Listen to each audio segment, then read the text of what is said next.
It's IBC 2024. We're on the Net Insight booth where we've been doing a number of videos on the brand new Nimbra 204 and the developments to the Nimbra 400.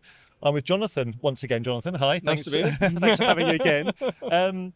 People watching this might be familiar with Nimbra Edge as a platform, but you've got some quite exciting developments to talk about. Yeah, exactly. So Nimbra Edge, it's been around for a number of years and has been like a cornerstone of orchestrated internet delivery. Right. So any customers that are needing to create really reliable, robust internet delivery services and to use a single pane of glass to control them, to monitor them, and to route them, have been using Nimbra Edge. Okay.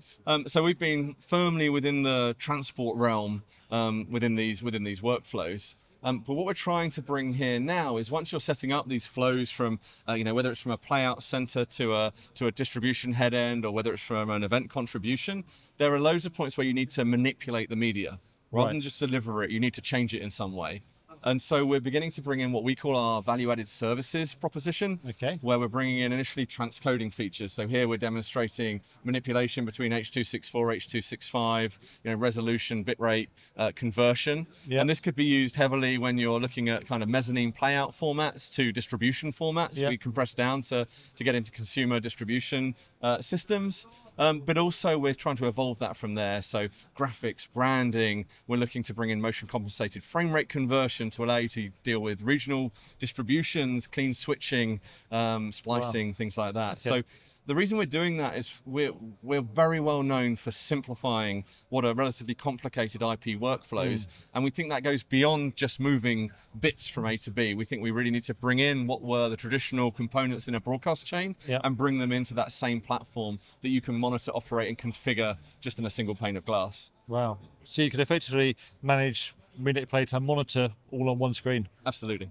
Amazing. And these developments are new. Are they available to users right now, or is that coming? Yeah, so some bits are, but this is the platform's going to be in continuous development. Of course.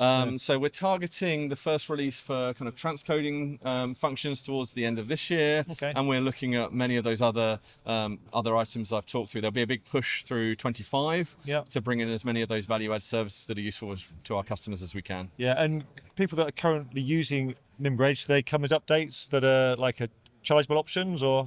Yeah, absolutely. So any customer that's got that has an existing Nimbra Edge system and has a valid support contract with us has access to all of our upgrades. Okay. Cool. And so they'll take our upgrades, and these functions will be available. Depending on the functions, some may be just baked into the base product, and some may join our commercial rate card to allow you to use them, on demand as you need them on a case-by-case basis. Yeah. Where can people find out all the information that they need to know on this? Yeah, so we've got a great website, netinsight.net. If you look for Nimbra Edge and Connected, it will tell you all about the platforms. Jonathan, thank you very much indeed. Thank you very much. Do check out the website for everything on Nimbra Edge and the exciting developments here, and of course the other two videos that we've done with both Jonathan and his colleague David here on the booth. Look out for those, and they're on our website along with everything else we've been doing at IBC. That's KitPlus.com.